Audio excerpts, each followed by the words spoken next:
Sebelumnya, thank you buat teman-teman semua udah join di kelas week kedua di 1 bulan kita bersama. Minggu lalu kita udah ngomongin deskriptif, kita boleh start share screen. Minggu lalu kita udah ngomongin deskriptif. Minggu ini kita bakal fokus di inferensia, akan tetapi karena inferensia sangat banyak materinya, kita memang sudah men-share modulnya in brief way. Akan tetapi hari ini inferensia yang akan kita fokuskan adalah di regression gitu. Ada juga kan teman-teman di sini yang masih mostly kan junior level, dan ada juga sebenarnya yang agak senior, tapi ada juga yang career switcher. Jadi kalau ternyata memang sangat memusingkan kehidupan ini, bisa langsung unmute yourself, bisa langsung chat ya di kolom chat. Kak, nanya apa? Ingat langsung question aja. Nantinya nanti ada session Q&A-nya itu adalah nanti after materi kelas, nanti akan di-present oleh Randy. Materi kelas, kemudian after itu bakal ada Q&A session untuk spesifik materi kelas, kemudian presentasi oleh 3 manusia. 3 manusianya seperti yang we mention, yaitu Farah, Ihsan, dan juga Vian. Kemudian ada group discussion tentang presentasi mereka. Jadi saling sharing aja nih feedback-nya kepada mereka ya sebagai presenter gitu. Kemudian setelah itu mereka sebagai presenter, teman-teman presenter juga sharing nih respon terhadap feedback masing-masing yang lain. Kemudian dari after itu nanti ada feedback dari speaker, kemudian ada reference guideline tentang pengerjaannya gitu. Oke, boleh kita lanjut. Kita mulai di kelas, di materi kelas dulu, kurang lebih bakal 20 menit oleh Kak Randy. Kak Randy, 20 menit, waktu dan tempatnya silakan. Ya, thank you Kak Hesti. Halo semuanya, selamat pagi. Semoga masih semangat ya, walaupun pagi kita udah kumpul-kumpul bareng buat bahas materi statistik tentang inferensial. Baik teman-teman semua, pagi ini topik kita tentang inferensial statistik. Setelah kita membahas di week pertama tentang deskriptif analisis atau deskripsi statistik, nah kelanjutannya kita bakalan bahas mengenai inferensialnya. Di inferensial topik ini kita ada 3 subtema, yaitu tentang inferensial statistik sendiri, yang kedua tentang regresi, dan yang ketiga tentang linear regresi. Oke, next slide-nya. Oke, nah ini merupakan perbedaan antara deskriptif sama inferensial. Kalau deskriptif itu kita lebih ke menyajikan data supaya data itu bisa dilihat secara gampang atau bisa dicari informasinya dengan gampang, dengan mudah, dan juga bermakna. Tetapi di deskriptif ini kita belum dapat mengambil kesimpulan di populasi. Sehingga untuk dapat mengambil kesimpulan di populasi, kita harus menghubungkan dia ke inferensial statistik. Nah, di inferensial statistik ini, kita membahas tentang estimasi populasi serta cara menarik kesimpulan di ranah populasi. Sehingga antara deskriptif ini sama inferensial itu saling berhubungan. Kalau contoh yang kemarin, misalkan nih, di data kemarin kita kan ada data metode pembayaran. Ada yang menggunakan OVO, GoPay, dan juga non-cash. Nah, kita kemarin bisa lihat bahwa non-cash itu lebih banyak daripada cash pembayarannya. Tetapi itu baru secara grafik atau baru secara deskriptif. Nah, untuk menguji apakah pembayaran cash dan non-cash itu signifikan atau tidak, nah kita bisa membuktikan itu di ranah inferensial statistik. Nah, nanti kita bisa menguji dia dengan uji hipotesis dan lain sebagainya. Maka ini sangat kita perlukan untuk membuktikan apa yang ingin kita buktikan di deskriptif analisis tadi. Oke, boleh next Kak. Nah, ini merupakan workflow kita cara menganalisis statistik inferensia. Di sini mulai dari input data. Nah, kita tahu bahwa data itu beragam. Beragam datanya, beragam sebarannya. Nah, kita di sini kategorikan menjadi ada 2 syarat. Apakah data itu distribusi normal atau tidak, dan juga apakah tipe datanya itu numerik. Numerik itu di sini adalah interval rasio. Apabila 2 asumsi ini terpenuhi, maka kita dapat menggunakan uji statistik parametrik. Tetapi apabila 2 statistik ini tidak terpenuhi, kita harus menggunakan uji non-parametrik, di mana uji non-parametrik ini dapat digunakan untuk sebaran yang bebas, tidak harus normal, dan juga dapat digunakan untuk banyak macam skala tipe data, bisa ordinal, bisa nominal, dan lain sebagainya. Jadi ini lebih fleksibel buat si non-parametric test. Tapi cara ujinya juga berbeda antara parametrik dan non-parametrik. Nah, yang bakal kita bahas di sini lebih ke parametrik tesnya untuk data-data yang numerik dan juga mungkin sebarannya condong ke sebaran normal. Oke, di sini ada beberapa contoh tentang inferensial statistik. Ada mulai dari hipotesis statistik atau hipotesis testing, ada yang satu sampel, dua sampel, ada dari dua sampel, ada yang univariate analisis, bisa kita mengukur menguji z-test atau t-test, ada bivariat, kita berhubungan dengan dua variabel, ada di sini ada regresi, dan juga ada korelasi antara dua variabel, ada juga multivariat. Ini melibatkan banyak variabel. Dan di sini yang menjadi basic dari semua analisis ini adalah hipotesis testing, karena di semua analisis kita pasti menggunakan uji hipotesis. Makanya kita harus paham benar bagaimana cara membaca, cara menggunakan si hipotesis testing ini.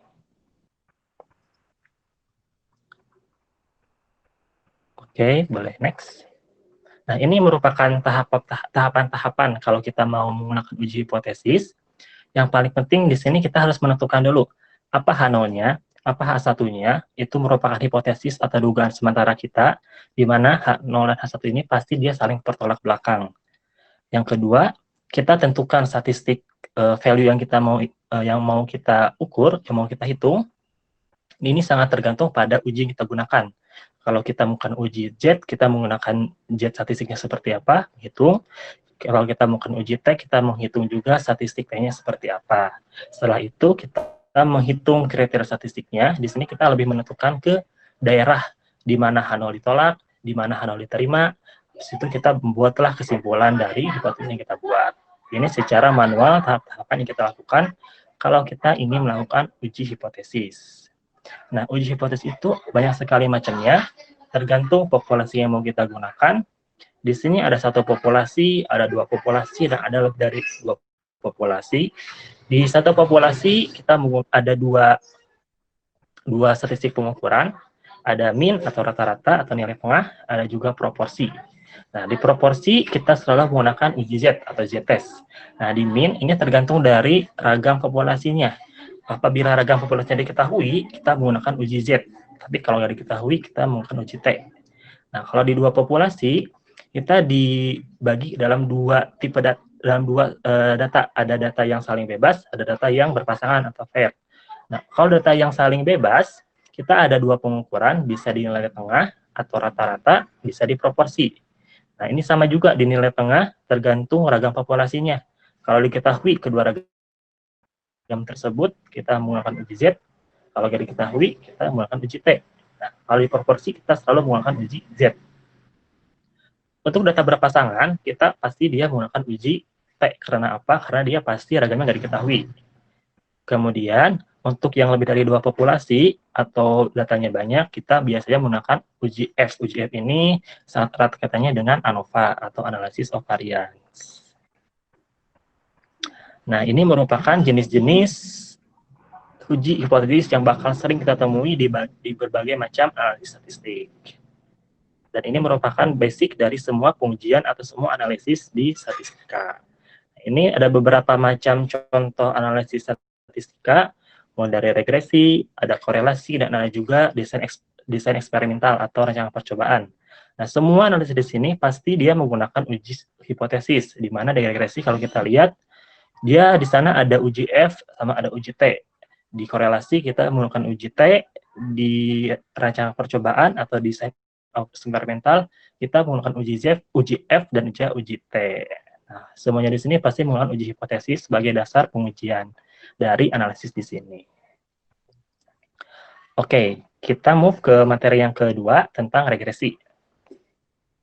Regresi di sini adalah salah satu metode statistik yang digunakan untuk melihat pengaruh-pengaruh dari variabel tertentu, kita sebut di sini dengan variabel X, ke variabel Y atau variabel respons. Nah, di sini juga dapat digunakan sebagai predictive analysis. kalau kita ingin memprediksi Y dengan berbagai macam variabel X yang kita punya. Di sini ada model persamaannya berupa matriks, di mana Y di sini adalah vektor N kali 1, X di sini adalah matriks N kali K, B-nya adalah vektor parameter, K kali 1, dan R-nya itu adalah vektor residual atau error N kali 1. Secara gampang, kita buat ini dalam bentuk persamaan, Y sama dengan B0 ditambah B1X1 ditambah B2X2 sampai dengan BKX ke K ditambah dengan error. Itu kalau kita variabel X-nya banyak. Tapi kalau variabel X-nya cuma satu, persamaan yang gampangnya itu adalah Y sama dengan B0 ditambah B1X1 ditambah error. Tetapi itu adalah model di populasi. Selama kita menggunakan data sampel, kita pasti menduga model ini dengan yang namanya persamaan regresi atau Y-duga. Y-duga sama dengan B0 ditambah B1X1 sampai dengan BK ke XK tanpa error. Karena di persamaan ini kita menggunakan data sampel yang kita nggak bisa menghitung errornya. Tetapi error ini dapat kita duga dengan menghitung nilai prediksi kita dengan Y aktual kita.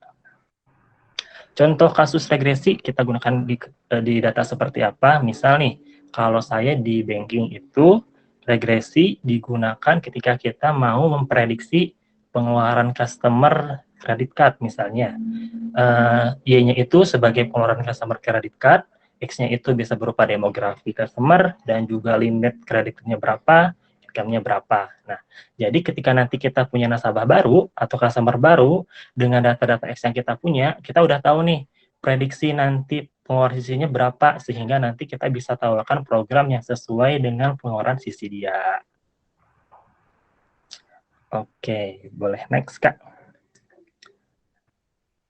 Di sini ada tipe-tipe regresi. Ada regresi yang sederhana, yang simple. Maksud simple di sini itu dia hanya menggunakan satu variabel X saja. Ada yang multivariat, artinya dia menggunakan banyak variabel X. Yang simple dibagi jadi dua, ada linear dan non-linear. Ini tergantung hubungan antara variabel X dengan variabel Y. Apabila hubungannya linear, kita menggunakan regresi linear. Apabila non-linear, seperti kubik, kuadratik, kita menggunakan regresi non-linear. Jadi linear dan non-linear tergantung hubungan dari variabel X dengan variabel Y yang dia punya.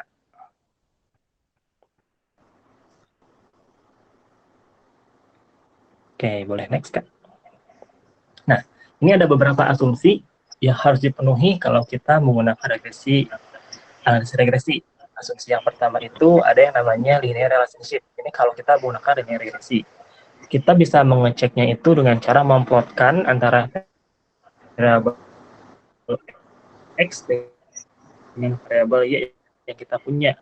Kalau plotnya itu linear, maka asumsi ini terpenuhi. Ada juga asumsi multivariat normality atau kenormalan. Nah, yang diuji di kenormalan di sini adalah si errornya itu. Jadi kita uji errornya itu apakah menyebar normal atau enggak. Karena kenapa harus menyebar normal? Seperti yang kita tahu bahwa di regresi ini kita menggunakan uji F dan uji P. Basic dari dua uji ini dia menggunakan sebaran normal. Kalau kita runtut lebih dalam lagi, uji T itu merupakan uji yang berasal dari sebaran normal baku dengan sebaran chi-square. Kalau kita lihat sebaran chi-square itu, dia berasal dari sebaran normal baku yang dikuadratkan. Begitu juga dengan uji F, dia sama, merupakan rasio dari dua sebaran chi-square yang berasal dari sebaran normal. Jadi, asumsi kenormalan itu harus dipenuhi agar kedua uji ini dapat valid dilakukan. Ada juga multicollinearity, artinya tidak ada korelasi antar variabel X. Nah, ini kita bisa uji dengan menggunakan FIF atau varian eksponensial vektor. Nah, ada sumber yang mengatakan kalau FIF-nya lebih dari 5 atau 10, maka terindikasi adanya multicol. Kalau ada multicol, maka kita harus membuang salah satu variabel yang sangat kuat korelasinya antar variabel X yang kita punya. Ada juga non-autokorelasi, artinya tidak ada pengaruh antar sisaan atau sisaannya saling bebas. Nah, biasanya ini terjadi pada data-data yang terkait dengan waktu. Nah, biasanya kalau ada faktor waktunya, antar sisanya itu tidak saling bebas. Kemudian ada juga kehomogenan sisaan. Nah, yang kita uji di sini juga sama, masih sisaan, atau masih error, di mana si sisaan ini atau si error ini harus homogen agar si jumlah kuadrat error yang kita itu stabil, dia nggak overestimate atau nggak underestimate. Karena kalau jumlah kuadrat error kita nggak stabil, maka dia akan mempengaruhi ke hasil uji F-nya juga. Ujiannya juga bisa jadi bisa jadi over tolak nol atau under tolak nol. Jadi bisa nggak stabil hasil pengujiannya nanti kalau ragamnya tidak homogen. Ragamnya adalah ragam si errornya itu. Jadi kurang lebih ada 5 asumsi yang harus dipenuhi apabila kita mau menggunakan uji regresi. Oke, dan yang terakhir ini ada matriks untuk evaluasi modelnya. Bagaimana kita cara memvalidasi model kita udah dari atau belum? Nah, ini ada beberapa poin-poin yang bisa kita lakukan. Pertama, kita lihat dari R-square value dia. Semakin besar R-square value dia yang kita punya, maka semakin bagus model yang kita miliki. Nah, di sini R-square itu rentangnya dari 0 sampai 1, mendekati ke 1 artinya semakin bagus, dan artinya semakin banyak keragaman variabel Y yang dapat dijelaskan oleh variabel X-nya. Ada juga koefisien korelasi. Nah, ini bisa digunakan untuk mengukur korelasi antara variabel X dengan variabel Y. Nah, kita bisa menghitung korelasi variabel X dengan variabel Y langsung dari R-square apabila kita hanya menggunakan regresi linear sederhana atau hanya 1X. Nah, kalau kita hanya punya 1X, R-square itu bisa menjalankan korelasi. Kita cukup mengakarkan R-square-nya, langsung si nilai korelasi antara variabel X dengan variabel Y. Lalu ada juga di hipotesisnya dan p-value. Di sini kita bakal melihat signifikan sih variabel X yang kita punya terhadap variabel Y yang kita punya. Ini merupakan adalah beberapa poin yang bisa kita gunakan untuk mengevaluasi model yang kita punya. Oke, mungkin materi tentang regresi dan juga inferensial statistiknya sampai di sini. Apabila ada pertanyaan, monggo dipersilakan. Saya kembalikan kepada Hesti. Oke, thank you Kak Randy. Oke, udah ada question nih. Thank you buat teman-teman yang udah bertanya. So far udah ada 3 yang bertanya, Destar Wirawan, Alvin Adelino, dan Vian Handoyo. Oke, Kak Randy juga bisa sekalian tengok ya questionnya. Jadi pertama, questionnya bisa aku ambil dari Destar. Boleh. Oh ya, sebelumnya materinya tadi ya, tentang regression, kemudian type regressionnya, kemudian asumsi-asumsinya, dan how to evaluate our model gitu ya. Oke, question dari Destar Wirawan. Selamat pagi Kak, mau nanya kalau asumsi dalam regresi nggak terpenuhi, alternatifnya apa ya? Terima kasih. Silakan Kak Randy. Oke, cara penanganan asumsi di sini, sebelumnya terima kasih atas pertanyaannya. Cara penanganan asumsi di sini banyak caranya, tergantung asumsi mana yang tidak terpenuhi. Kalau asumsi normal yang tidak terpenuhi, maka biasanya kita menggunakan transformasi data dari variabel X-nya. Kalau asumsi yang tidak terpenuhi itu adalah asumsi kehomogenan ragam, biasanya kita menggunakan metodenya dengan menggunakan metode weighted regression atau regresi terboboti. Terus kalau kita yang tidak terpenuhi adalah asumsi tidak bisa sisaan error, biasanya kita menggunakan metodenya itu atau menambahkan variabel lag atau variabel waktu ke dalam model. Juga kalau yang tidak terpenuhi asumsi korelasitas, kita coba lihat korelasi antar variabel X-nya, mana yang paling kuat kita coba buang 1, terus kita coba ulang lagi regresinya, kita lihat lagi kalau sudah terpenuhi, kita tidak usah membuang lagi variabel X yang lain. Terus kalau yang tidak terpenuhi linearity, berarti kita harus berpindah ke metode yang lain. Nah, metode yang non-linear pastinya.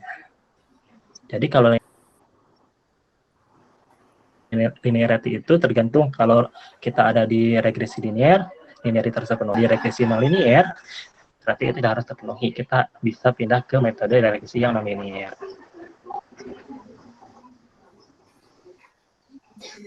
Oke, itu udah semua dijawab Kakak? Sudah. Oke, tadi tuh sebenarnya kalau misalnya kita tengok di slide yang asumsi, jadi Kak Randy nge-answer dari masing-masing asumsi tersebut, jika tidak terpenuhi solusinya seperti apa, gitu ya. Kayak Betul. Tadi asumsi sisaan, nambahin variabel lag, kemudian linearity ternyata turns out berarti nggak linear.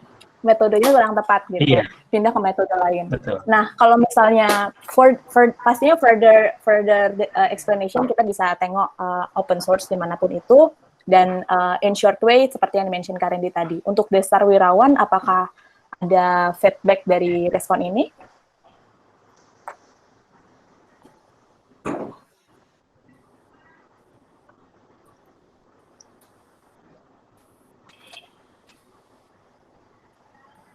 Destar Wirawan? Seru ya kalau ngomongnya gadget Oke, kayaknya kosong. Iya nih Kak, kayaknya oke, ya, coba deh aku boleh lagi. list down lagi deh Kak. Jadi tadi ada asumsinya apa aja yang solusinya masing-masingnya Kak? Yang pertama kan kita ada asumsi linearity. Itu tergantung metode kan. Asumsi linearity. Kalau kita ada di regresi linear, terus asumsi linearity tidak terpenuhi, berarti kita harus ganti metode ke regresi yang non-linear. Yang kedua, ada asumsi namanya penormalan sisaan atau error. Nah, kalau itu tidak terpenuhi, kita coba transformasi datanya, si data exit transformasi. Kalau kita bingung apa sih transformasi yang harus kita lakukan, apa harus diakarkan, apakah dibuat dibuat satu per datanya atau seperti apa, kita bisa langsung ke transformasi box scope. Nah, itu bakal memberikan suggestion harus seperti apa transformasi yang kita lakukan. Kemudian yang ketiga ada kebebasan antarsisaan. Nah, kalau ini tidak terpenuhi, kita bisa menambahkan variabel lag dari variabel yang terpengaruh atas waktu. Jadi kita coba menambahkan variabel T-1 dengan menurunkan satu datanya. Jadi kita dapat urutan data di variabel pertama, kita jadikan urutan data di variabel kedua, ada variabel lag, dan seterusnya. Kalau yang tidak terpenuhi asumsi homogen, sisaan, kita dapat menggunakan metode regresi weighted atau regresi terboboti, di mana kita memboboti sisaannya agar dia menjadi homogen. Kurang lebih seperti itu. Oke, jadi aku coba bantu share di chat buat yang tadi dimention tentang linearity, change method, kemudian tentang kenormalan sisaan, transformasi data. Nah, biasanya nih si transformasi data, kita kayak ada suatu cheat sheet-nya gitu loh. Jadi pertama kayak tengok dari sebarannya, entah dia menjulur ke kanan atau ke kiri, itu berbeda pasti penanganannya.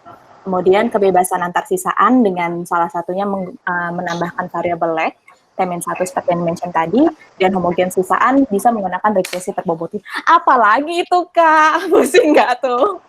Oke. Guys, semoga tidak end war ya. Kalau mau dibahas lebih detail mungkin bisa dibikin next sesi, karena itu mungkin bisa lebih kuliah lagi berat gitu.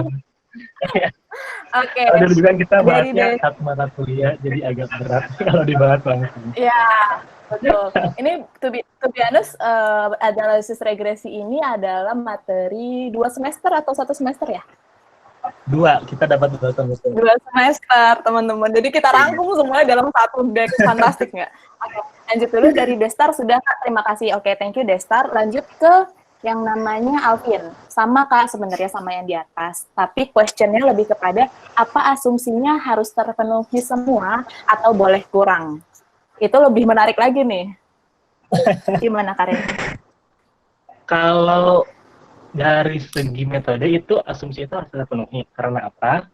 Seperti tadi sudah dibilang, asumsi linearity.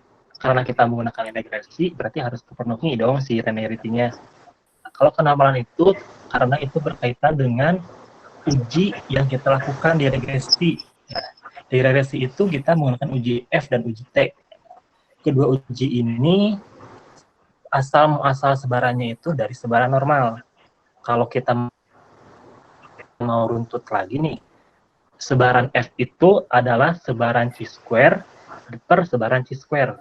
Sebaran C-square itu adalah sebaran normal baku yang dikuadratkan. Jadi kalau mau pakai uji F, berarti uji kenormalan juga harus terpenuhi. Dan juga uji T.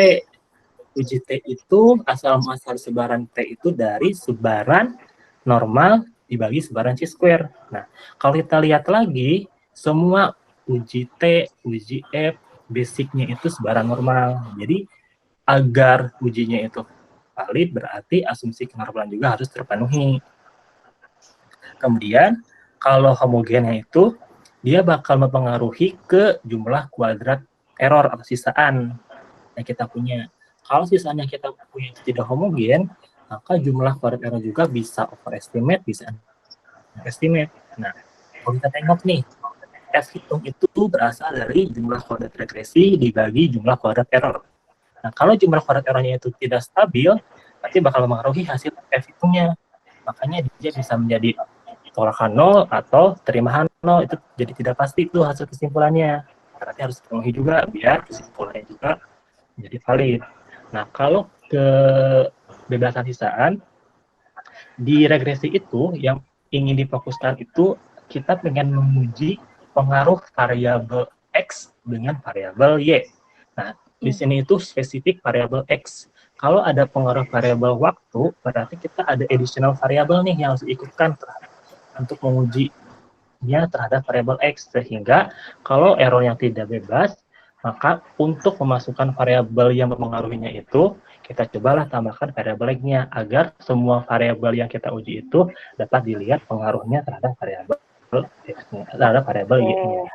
Oke. Jadi itu seperti syarat untuk digunakan si regresi itu. Oke, jadi sebenarnya metode ini sendiri ya kayak itu memang berlandaskan suatu teori sehingga kalau kita melakukan analisis tersebut tanpa kita mempedulikan asumsi-asumsi terpenuhi, bisa jadi juga itu tidak sesuai hasilnya gitu ya kak ya. Betul. Jadi bisa jadi kesimpulannya belum valid. Iya, seharusnya semuanya terpenuhi ya kak. Tapi ada nggak sih case di kerjaan? Ini jadi gue yang nanya nih. Ada nggak sih case di kerjaan? Ya ini kayak suara hati Alvin Adelino kalau gue. Ada nggak sih case di kerjaan di mana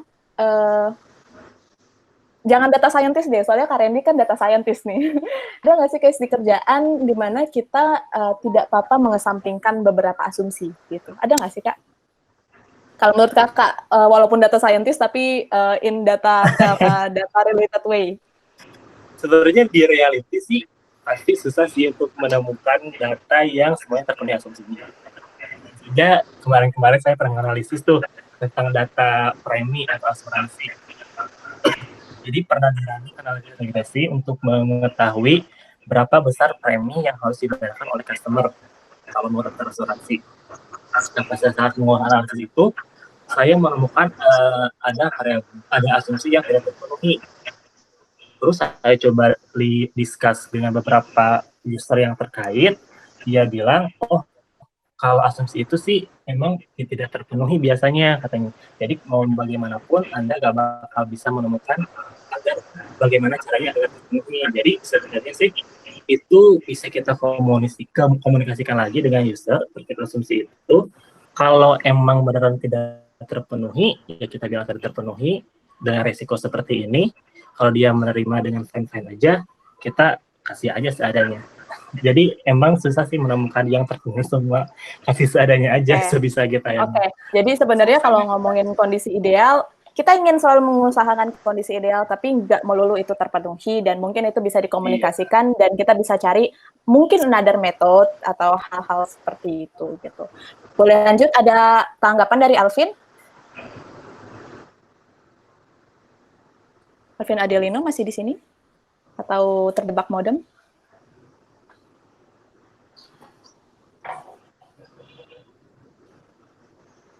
Sepertinya beliau diam. Oke, aku lanjutkan ke question selanjutnya dulu dari Hari. Setelah ini kita presentasi dulu ya.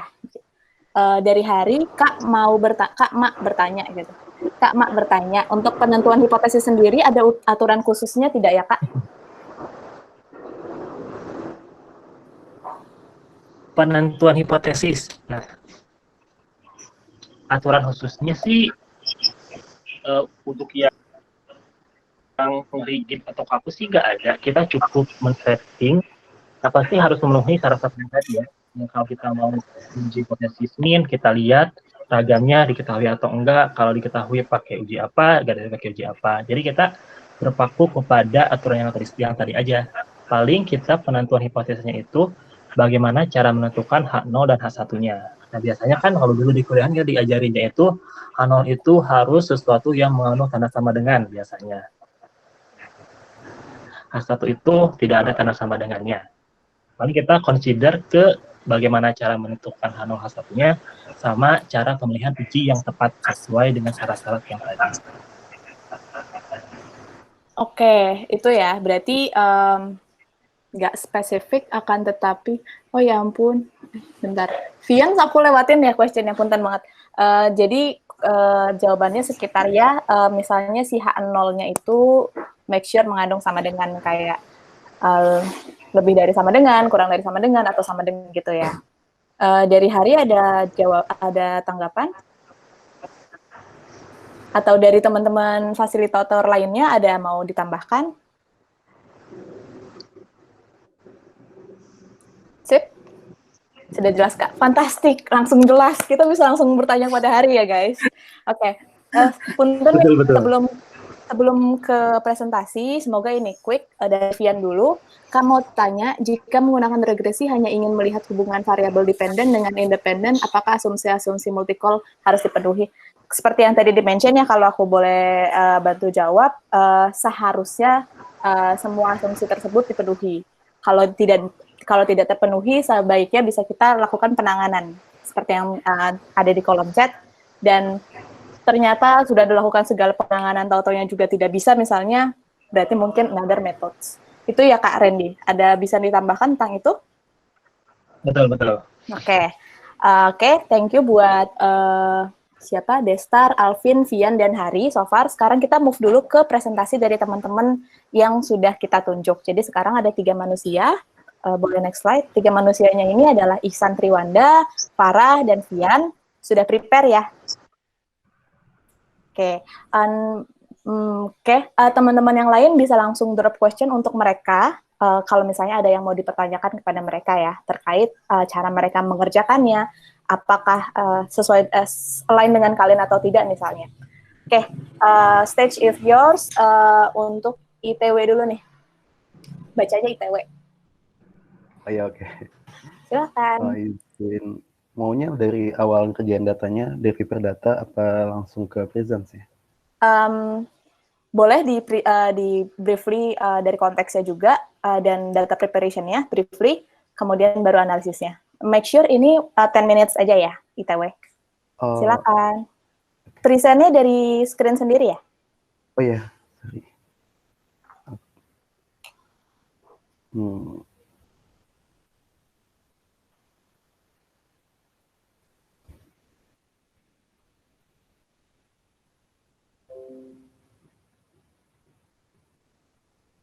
Halo semuanya. Kelihatan layarnya nggak? Aman. Oke. Briefly yang itu tuh cuma nambahin ke data yang di awal. Ketika paper datanya itu cuma indexing semua, ini cuma value-nya doang. Oke, briefly yang ini tabel yang dikasih, terus ini transaksi yang di awal. Actually ini cuma nambahin kayak indeks dari customer ID ke tabel customer-nya di sini. Semuanya data yang kita ambil. Terus ini buat registrasinya diindeksin, terus membership durasi ini adalah berapa lama dia jadi member di selama registrasi. Ini cuma pakai rumus-rumus biasa, hitung bulannya, terus ini tanggal lahir customer, kita hitung umurnya juga pakai rumus biasa. Terus ini buat nentuin apakah ada korelasi antara umur customer dengan penjualan juga. Terus ini juga semuanya diindeks aja dengan kayak biasa. Oke, lanjut ke sini. Ini adalah deck-nya. Performs buat total value sama net value. Jadi buat average margin-nya, ini adalah kita dapat profit dari merchant X itu 5,85%.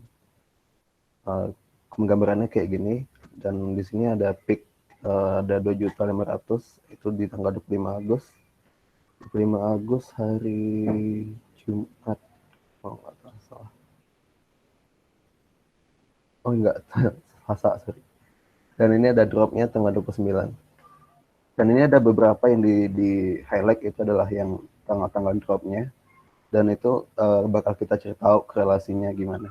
Dimensi yang ada di sini adalah dari customer, ada X-nya, umur, durasi, alamat, gender, dan matriksnya ada total revenue sama net revenue. Buat item, tipe nama, dan transaksi ada waktu sama tipe payment. Nah, di sini buat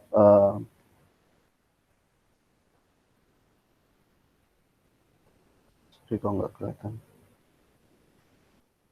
Buat menggambarkan atau hubungan antara customer X sama revenue-nya. Kalau di sini mungkin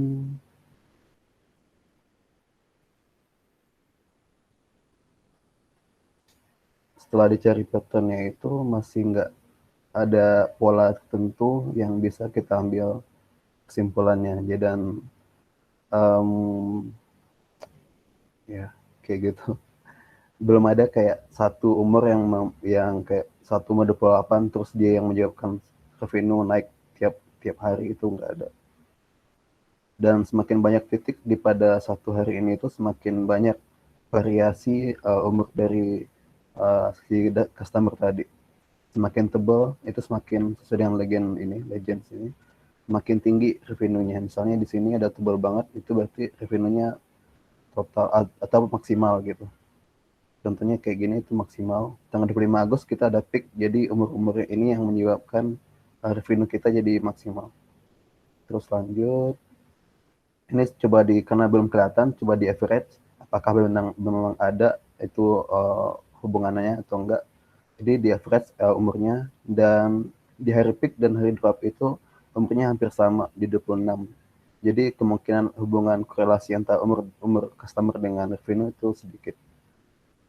Lanjut ke durasi membership tadi, datanya kira-kira kayak gini. Dari di sini belum terlalu kelihatan korelasinya antara revenue dengan membership tadi.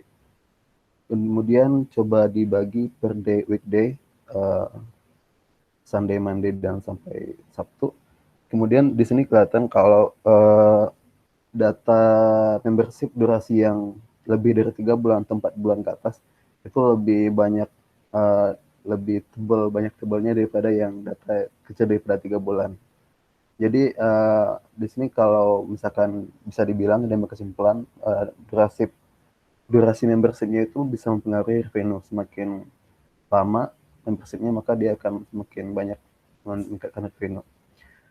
Terus di sini buat customer address, pada tanggal 25 itu adalah peak-nya, dan bahkan pada peak-nya tersebut Jagakarsa dan Kebayoran Baru itu masih tidak memberikan kontribusi terhadap revenue kita, revenue merchant X. Jadi bisa dibilang ini perlu ditingkatkan, atau memang perlu kita berikan unit atau merchant X tempatnya di Jagakarsa dan Kebayoran Baru untuk meningkatkan penjualan.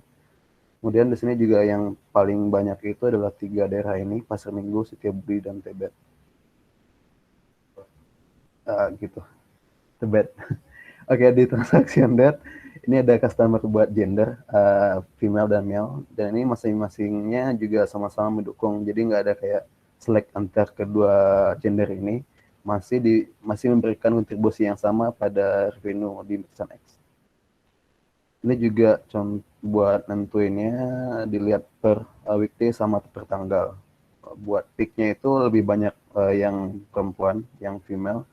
Kemudian ada hari di mana keduanya sama-sama memberikan kontribusi yang banyak. Itu adalah di hari Selasa.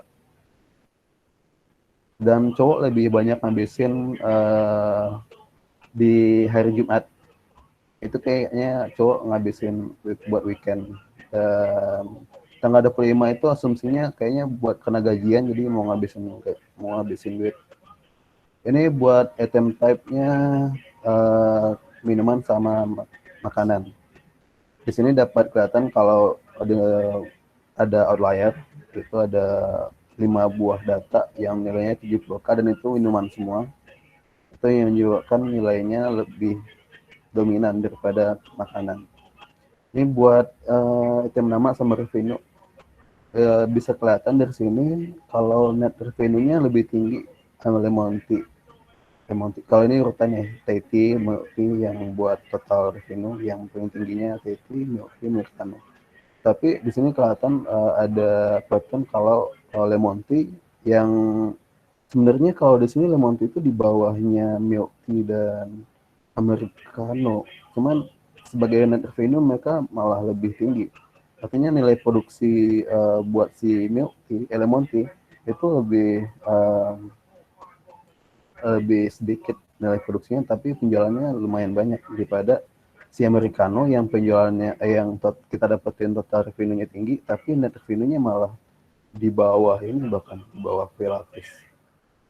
Jadi hype doang, cuman buat return-nya itu nggak terlalu banyak Americano. Terus di sini buat payment type, OVO totalnya sebenarnya ada 7 juta, Rupiah 6 juta, cash 5 juta. Dari peak-nya ini, kemudian tanggal 25, dan juga paling drop, itu OVO masih yang paling teratas memberikan kontribusi terhadap revenue. Jadi ini patut dipertimbangkan buat pembayaran OVO, dan juga cash-nya itu juga perlu dipertimbangin buat strategi ke depannya, apakah ditiadakan apa gimana, karena lembek banget revenue-nya. Secara sendiri, variabel yang paling pengaruh penjualan adalah durasi membership. Jadi yang lebih di 3 bulan itu kontribusinya lebih tinggi dibandingkan yang kecil sama dengan 3 bulan. Kemudian distrik pasar minggu setiap bulan adalah kontribusi yang memiliki lebih revenue. Gender M memiliki kontribusi lebih pada hari Jumat dibandingkan gender F, dan tapi gender F itu di peak mereka paling tinggi. Kemudian item tipe minuman memiliki 5 data outlier yang tadi 70K. Kemudian merupakan item favorit adalah Thai Tea. Item yang memiliki total revenue paling tinggi, ya ini yang maksudnya Lemon Tea tadi. Belum tentu yang total revenue-nya paling tinggi itu net revenue juga paling tinggi. Kemudian payment method, ya OVO memiliki kontribusi yang paling tinggi walaupun pada peak dan drop rate. Kemudian suggestion-nya itu karena membership itu mempengaruhi, maka kita perlu maintenance dan menunjukkan promo untuk 99. Gimana, apakah mau memperluas membernya atau memberikan sebuah promo untuk menarik banyak member lain, kayak mungkin kalau kamu ajak teman kamu dan segala macam.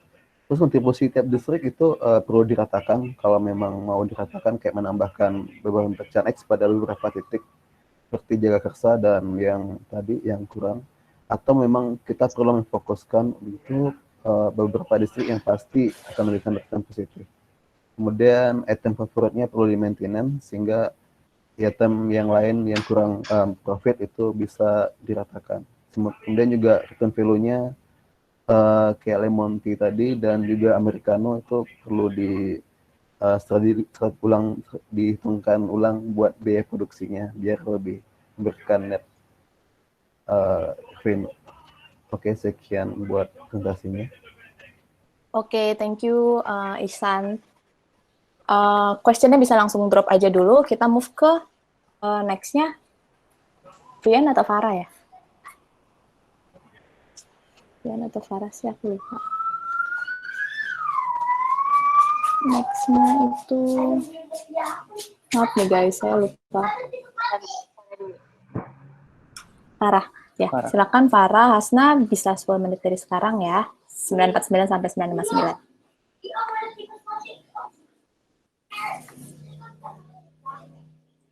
Farah? Ada nggak sih Farah? Ada kan? Ada. Ada Kak? Oke, Farah. Berarti juga prepare ya untuk Vian biar langsung share screen.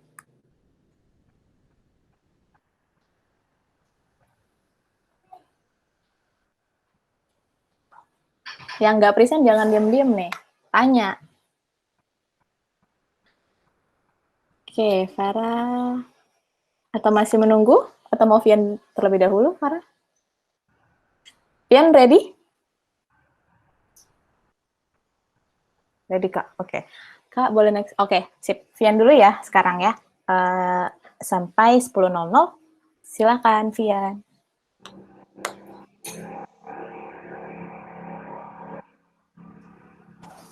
langsung share screen, karena tadi udah sempat, bisa langsung ke data preparation, lalu hasilnya seperti, proses, lalu hasilnya seperti apa ya. Jadi nggak usah ngomongin data lagi.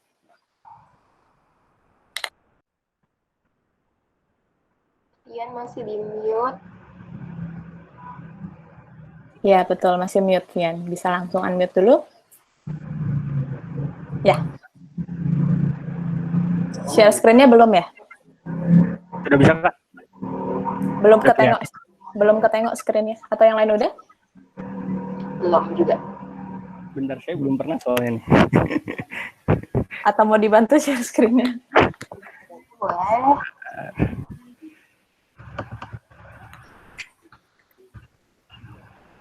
Oh ya, benar-benar bisa. Bisa? Baik. Lihat, Kak. Mantul. Bisa present aja ya, Matt? Oke. Sila. Oke, di sini saya akan mempresentasikan hasil kerjaan saya selama 1 minggu. Saya menentukan variabel yang mempengaruhi penjualan item dan strategi untuk meningkatkan penjualan. Ini ada tabel kontennya. Itu yang pertama yang saya lakukan itu sebelumnya ada preparasi data dulu ya, seperti Kak yang sebelumnya dijelaskan. Terus saya melakukan summary data transaction. Terus kita lihat variabel mana ya, variabel yang mempengaruhi total penjualan dan profit. Setelah itu saya highlight mengenai ini tuh kuantitinya. Maka saya mencari variabel mana yang mempengaruhi quantity of order. Setelah itu saya membuat rekomendasinya.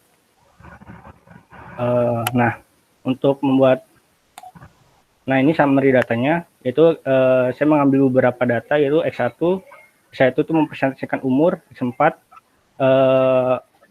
transaksi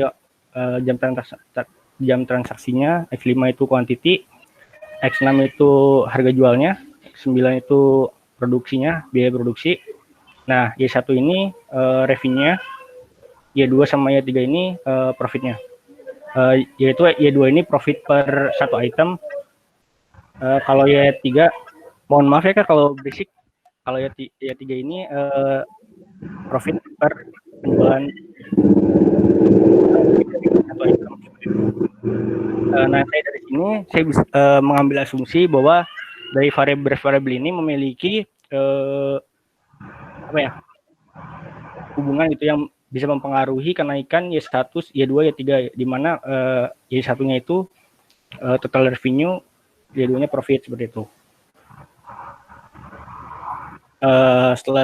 Lalu saya melihat apakah benar dari variabel sebelumnya memiliki hubungan antara dengan revenue. Saya cek untuk yang pertama itu untuk X1 ya, variabel umur. Kita lihat di sini tidak ada hubungannya, karena ketika kita di umur rentang 15 sampai 20 ini revenue sama gitu. Di rentang sampai 25 di rentang ini.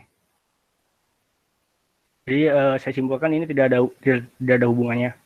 Yang kedua ini revenue dengan jam transaksi.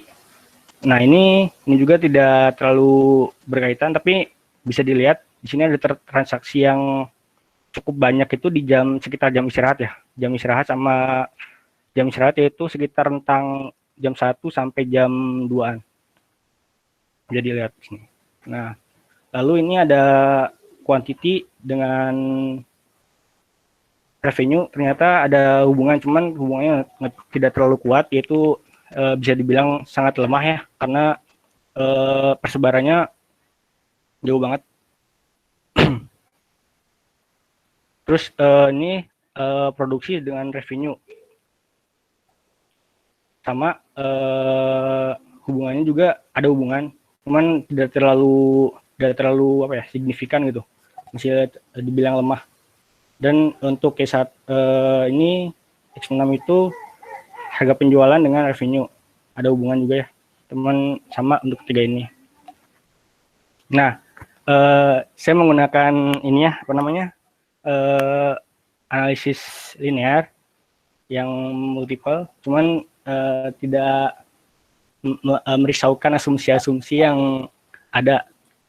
Sempat mencoba, cuman gagal di apa namanya, residualnya tuh normal kalau nggak salah. Nah, saya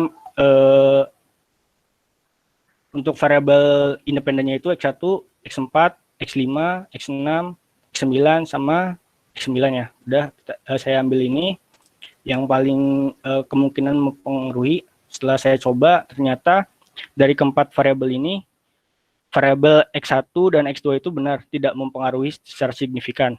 Yaitu X1 itu umur dan jam transaksi ya. Namun di sini dari multiple R square-nya dari setiap variabel ini bisa menjelaskan, maksudnya bisa saling mempengaruhi profit yang kita dapat gitu. Seperti itu. Saya coba untuk menghilangkan variabel X1 sama X4 tetap sama, yaitu nilai multiple square-nya itu sekitar 93%, bahwa setiap variabel quantity dan harga penjualan ini mempengaruhi profit sebetulnya. Nah, bisa dilihat bahwa setiap kenaikan quantity, semakin banyak pesanan itu setiap satu kenaikan itu bisa menaik nilainya 120, misalkan yang lainnya konstan. Peningkatan biaya produksi menyebabkan penurunan sebesar 3 dengan menganggap variabel lain konstan. Jadi kalau misalkan asumsinya kalau misalkan ini semuanya tidak ada nih, berarti kita rugi sebesar segini ya, 3.100, 3.200 lah. Rugi sekitar segini. Lanjut, nah ini untuk yang revenue-nya. Jadi yang profit, ini yang revenue. Kurang lebih sama. Jadi kalau misalkan kita tidak selama 1 hari tidak jual, misalkan berjualan tapi tidak ada customer yang datang, mungkin kita akan rugi sekitar segini ya. Sekitar 20 ribuan.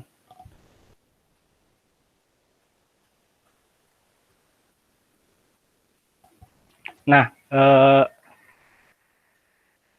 dari sini ternyata yang yang mempengaruhi total revenue itu, yang saya lihat itu seberapa banyak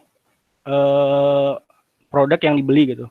Karena kalau misalkan harga jual itu tergantung itemnya, misalkan harga jual semakin tinggi cuman untungnya misalkan sedikit, ya otomatis revenue semakin besar itu. Tapi yang paling dilihat adalah seberapa banyak sih item yang kita dijual gitu, yang bisa dijual dalam 1 hari gitu. Maka dari itu saya lihat hubungan antara quantity dan variabel lain seperti apa. Yang pertama, total transaksi per quantity berdasarkan umur. Ternyata setelah kita lihat rata-rata per setiap umur itu rata-ratanya 3 transaksi per transaksi, itu rata-rata sekitar 3 lah, 2-3. Cuman di sini terdapat kecenderungan yaitu di sekitar umur produktif ya. Misalkan umur 19 sampai ini tuh sedikit konsumtif gitu. Jadi pasar terbesarnya itu di sekitar umur 19 sampai ya 25-26 lah, sedikit konsumtif seperti itu. Selanjutnya kita lihat ini banyaknya quantity berdasarkan ini ya, jenis kelamin. Rata-rata yang perempuan ini berbelanja lebih banyak gitu.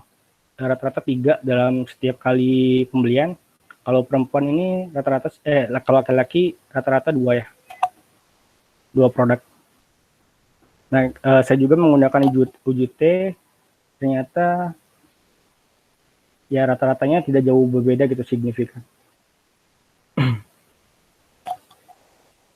Nah, ini total transaksi berdasarkan pembayaran, terus ini perharinya, dan ini berdasarkan ini subdistrik daerah, dan ini per produk, dan ini total transaksi berdasarkan jenis kelamin.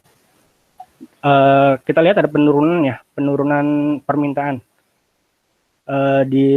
Mulai turun sekitar tanggal 26 sampai 30 ini ada penurunan permintaan, yaitu sekitar di bawah 40, rata-rata 40. Namun untuk pembayaran ini dibilang sama, yaitu sekitar 30%-an. Untuk cash itu 32, cuman bedanya nggak terlalu jauh gitu, berarti tidak terlalu dirisaukan. Untuk transaksi, nah per daerah ini permintaannya cukup sedikit ya. Di Jagakarsa itu cuma 3%, Jagakarsa dan Kebayoran Baru cukup sedikit. Yang kuning ini Mampang. Jadi ketiga ini perlu diperhatikan. Nah untuk ini berdasarkan seperti jenis kelamin, gender, tidak terlalu signifikan perbedaannya. Nah untuk per produk ternyata Tahiti ini banyak diminati. Sekitar 254 terjual dalam 2 minggu, dan ada beberapa yang dibilang sedikit dari yang lain, yaitu ada kopi susu dan cookies koko ini sedikit gitu.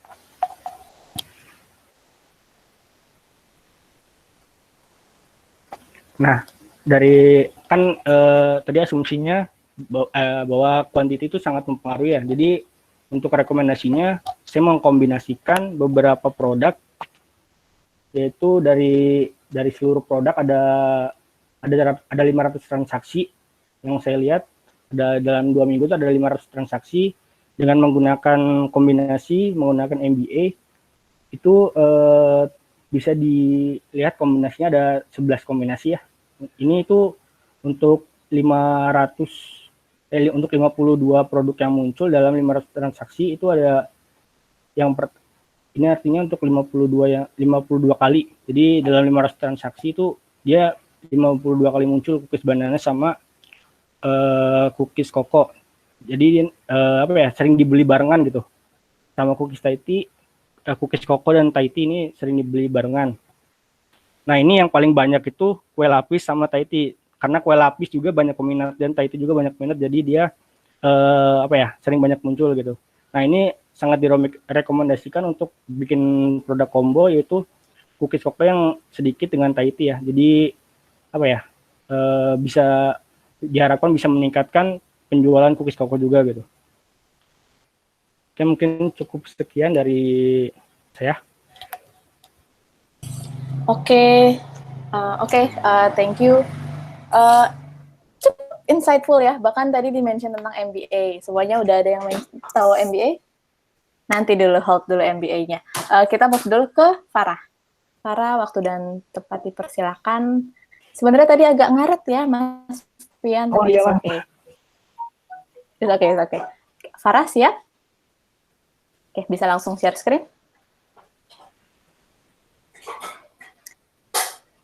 Di 10.14 ya, berarti clear finish-nya.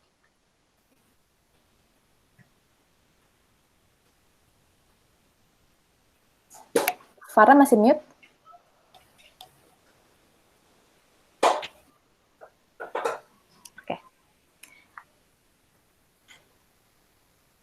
Oke, silakan Farah, bisa present.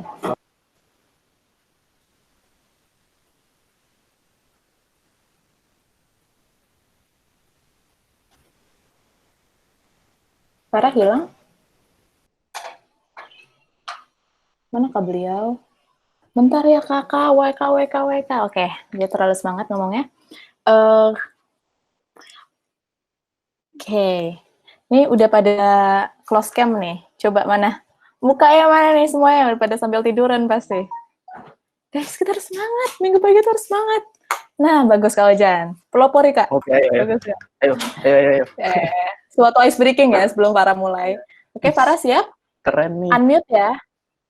Lagi makan tadi, Kak? Siap, Irfan. Nanti bagi-bagi ya. Oke, Farah silakan.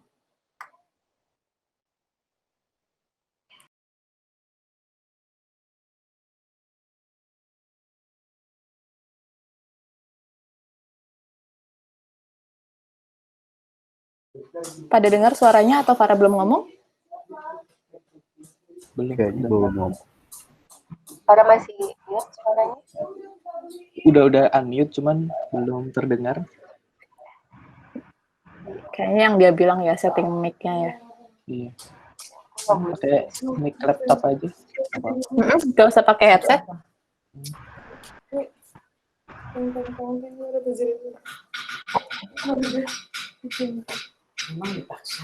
Mungkin nanya teknis ya. Oh, pertanyaan. Oke, Farah bisa suaranya?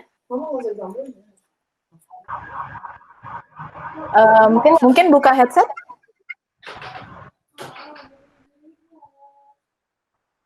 Kalau nggak usah pakai headset, better nggak? Wow, ada muka saya. Farah bisa lepas headsetnya saja? Udah nggak pakai headset, Kak? Oke. Kemudian gimana dong ini? Kira-kira di akhir bisa dikasih insight nggak ya? Nggak mau kasih insight. Gimana nih Farahnya nih? Kalau pakai HP juga, jadi presentnya dari handphone. Ya bisa nggak, Farah? Ya, mungkin kayak connect suaranya dari HP, tapi tetap present di sini misalnya. Oke, in the meantime sambil Farah nge-configure itu ya, sambil dari HP. Ini tiba-tiba muncul mukanya, tiba-tiba hilang emang nih. Ya kan, muncul lagi. Pakai HP coba Farah, Zoom, join Gmeet-nya pakai HP, kemudian connect suaranya via HP. Oke, in the meantime, sebenarnya after this ini kita bakal Q&A session ke masing-masing presenter dulu nih. Dari sini, kalau yang aku tengok, ada nggak ya yang spesifik nanya ke presenter? Kak, maaf mau nanya lagi. Kak bertanya di masing-masing item di masing-masing hari bisa jadikan. Adakah dari teman-teman yang spesifik nanya ke presenter?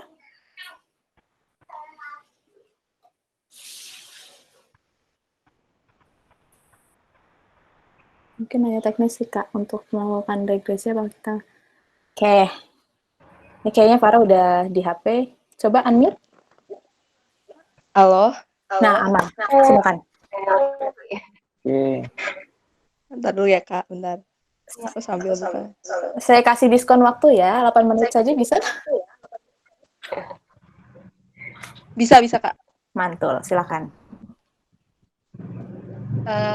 Dimulai ya, Kak.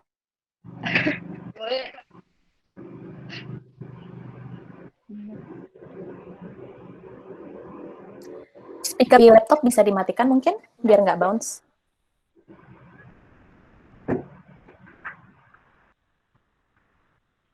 Halo, jadi mau menjelaskan Suaranya sedikit double. Iya, suaranya jadi double. Dari laptop ini coba di-mute.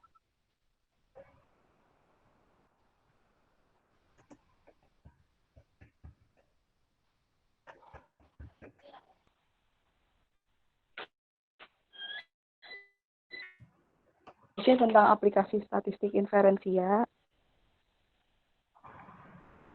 Jadi mau ngejelasin aplikasi dari statistik inferensia yang kemarin udah coba Farah kerjain. Jadi kemarin kan goals-nya itu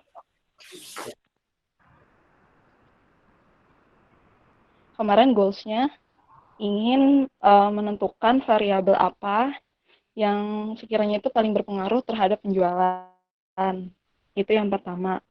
Kemudian yang kedua, pengen menentukan strategi apa yang sekiranya cocok untuk meningkatkan penjualan item pada 99 Super Shopping Day.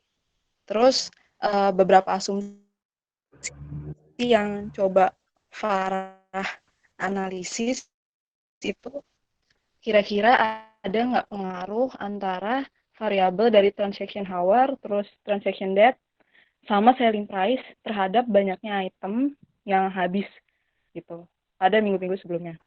Pertama, pengen menganalisis pengaruh selling price terhadap quantity. Jadi pertama itu menggunakan uji korelasi, terus pas ketika di uji korelasi itu ternyata ada korelasi antara variabel selling price sama variabel kuantitinya, meskipun cuma 5%. Jadi emang korelasinya hanya sedikit gitu. Terus yang kedua menggunakan analisis uji regresi linear sederhana. Nah, terus pada uji regresi linear sederhana ini di situ kita lihat dari R square-nya yaitu 0,00267. Jadi dari situ dia memang punya pengaruh, tapi pengaruhnya bernilai positif karena nilai R square-nya itu positif, sehingga mempunyai pengaruh atau hubungan searah, cuma memang pengaruh dan hubungan searahnya itu tidak terlalu signifikan gitu. Terus pengaruh dari transaction hour terhadap quantity. Nah ini Farah pakai uji T dengan hipotesisnya H0-nya itu tidak ada pengaruh antara transaction hour terhadap quantity. Terus satunya ada pengaruh antara transaction hour terhadap quantity. Terus pas dicoba dianalisis pakai Minitab itu kita ngelihat dari p-value-nya, nilai p-value-nya itu di situ kan nilainya 1. Nah, terus beberapa Farah baca dari analisis di Google gitu yang mengatakan bahwa kalau misalkan nilai p-value-nya itu lebih besar dari 0,05, maka H0-nya diterima. Artinya bahwa tidak ada pengaruh yang cukup signifikan gitu antara transaction hour terhadap quantity. Terus dari hasil analisis itu akhirnya bisa disimpulkan sebenarnya ada transaction date, cuman kita ngelihat bahwa transaction hour ini sudah mempunyai tidak pengaruh, jadi nggak dilanjutin gitu transaction date-nya. Nah, terus dari hasil analisis tersebut kita tahu bahwa variabel yang mungkin berpengaruh dalam item untuk membeli. Jadi kan kalau kita lihat bahwa selling price ini meskipun harganya 12.000 tapi dia banyak gitu yang beli. Meskipun selling price-nya tinggi tapi dia banyak yang beli. Apalagi nanti ketika misalkan ada promo-promo yang menarik ataupun paket-paket bundle gitu, nah itu bisa membuat para konsumen itu jauh lebih berminat untuk membeli. Gitu sih, Kak. Terima kasih.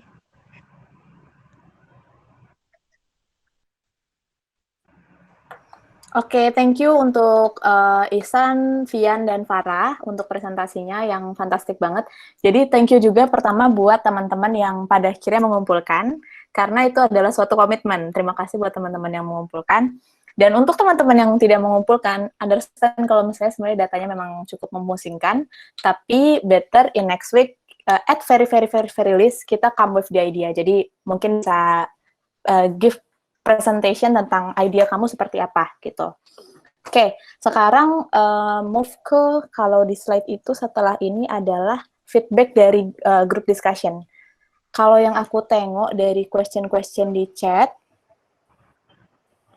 nggak ada yang spesifik, nggak ada, tapi maaf telat Kak. Iya, oke. Nggak ada yang spesifik nanyain ke masing-masing presenter ya. Boleh, berarti aku bisa langsung ada nggak nih? Bentar ya, aku tanya lagi. Saya banyak masuk. Siap. Aku tengok nggak ada yang masih spesifik ke presenter. Jadi, kalau di... Bentar ya. Berarti kita, sebentar ya, Q&A session dulu. Kita lanjutin ke Q&A session. Sekarang dari Ihsan Triwanda. Apakah korelasi antar variabel mungkin kelihatan dari penggambaran atau visualisasi dari data, kalau bisa metode visualisasi apa yang paling baik untuk menggambarkan korelasi. Mungkin kalau aku bisa bantu jawab di sini, sebelumnya thank you buat Isan. Metodenya yang untuk bisa tengok korelasi bisa jadi scatter plot, di mana kita ngeplot antara matriks A dengan matriks B. Dari situ kalau misalnya kita tengok ternyata ada suatu pola, dia ke atas atau dia ke bawah, atau seperti itu, means dia ada suatu korelasi yang lebih dari angka 0 atau kurang dari angka 0. Tapi saat dia ternyata agak lurus, lurusnya seperti ini atau lurusnya seperti apa, means dia mendekati 0 gitu. Ada yang mau menambahkan kakak-kakak fasilitator lain? Dari Kak Intan mungkin open mic soalnya. Ya, kalau dari saya sama sih, konsepnya memang gitu untuk ngecek korelasi itu pakai scatter plot. Itu dia paling simpel, bisa di Excel juga, di Minitab juga, semuanya bisa dan bisa dilihat hasilnya lebih gampang. Oke, dari Isan ada yang mau ditanggapi? Udah gitu sih. Oke, BTW kita juga open ya kalau misalnya kita kita dapat question, ada jawaban dari teman-teman partisipan lainnya, silakan, gitu ya, supaya sharing-sharing sekalian. Lanjut dari Irfan, thank you question-nya. Saya banyak lihat penyelesaian regresi mereka nggak pakai asumsi-asumsi itu. Apakah itu wajar karena mungkin datanya sudah bersih? Oke, sebenarnya ini di raise lagi question-nya. Tadi juga udah sempat sing juga, kita mau ada tambahan point of view nih dari Kak Intan. Boleh Kak Intan? Ya. Oke, jadi untuk asumsi itu sebenarnya jenis regresi itu kan banyak banget ya. Kalau yang tadi disampaikan datanya itu ada regresi sederhana, yang linearnya, itu ada regresi lain itu semisal kategori, lalu ada yang simultan juga, lalu ada yang pakai least squares, ada yang ordinal dan lain-lain. Itu memang basically harus linear. Tapi memang nggak semua data ya di lapangan itu bisa sebersih itu, bisa sebagus itu, karena secara teoritik memang harus begitu, tapi kita nggak bisa pakai semua asumsi itu dalam data yang kita punya. Jadi kalau misalnya di saya, di bagian market research, itu biasanya kita lebih melihat ada linearitas atau enggak. Kalau yang dia linear atau tidak, itu biasanya kita nggak terlalu lihat, tapi lebih banyak hubungan antar variabelnya. Karena kalau lihat hubungan antar variabelnya itu terlalu tinggi atau yang terlalu rendah atau terlalu tinggi, itu juga nanti kita sesuaikan sama teori yang kita pakai. Jadi misal kita pakai teori A, dia harus ada 5 variabel dan itu harus ada. Tapi ketika kita running datanya, kita analisis, itu ternyata ada variabel yang masih tapi secara teoretik itu harus ada, jadi mau nggak mau kita tetap harus ngikutin teori yang udah ada. Itu common sih beberapa teori yang nggak sesuai hasilnya sama dengan apa kita running nanti.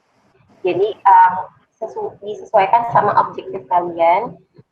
Kalau misalnya yang butuh rigid, kayak misalnya farmasi, itu butuh asumsi yang semuanya sebisa mungkin dipenuhi. Karena kan kalau farmasi itu salah sedikit aja, itu bisa berbahaya buat nanti konsumsi.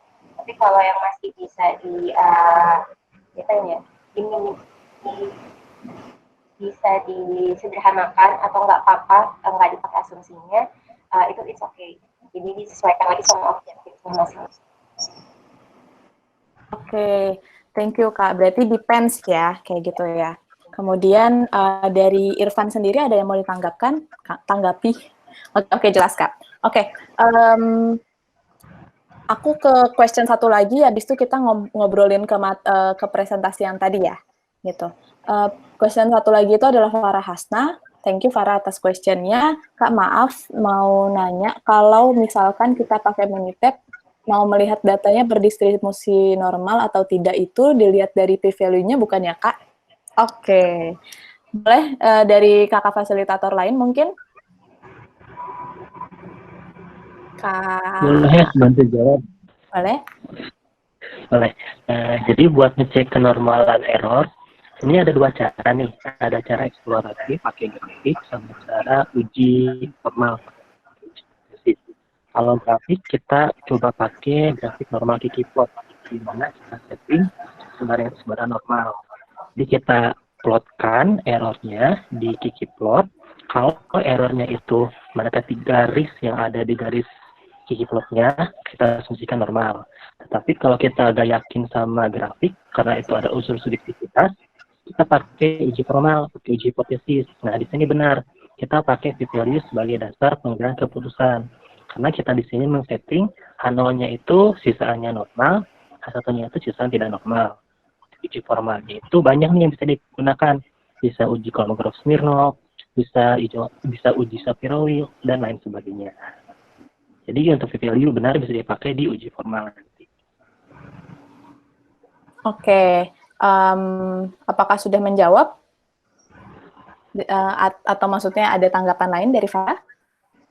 Oke Kak, makasih Kak. Hopefully beneran oke Kak, makasih Kak ya. Nanti sebenarnya kita juga bakal write down the Q&A, jadi bakal kita share juga ke teman-teman, pun teman-teman belum sempat nge-write down segala-galanya tadi. Oke, kita move dulu nih ke feedback tentang at the release 3 teman-teman presenter tadi.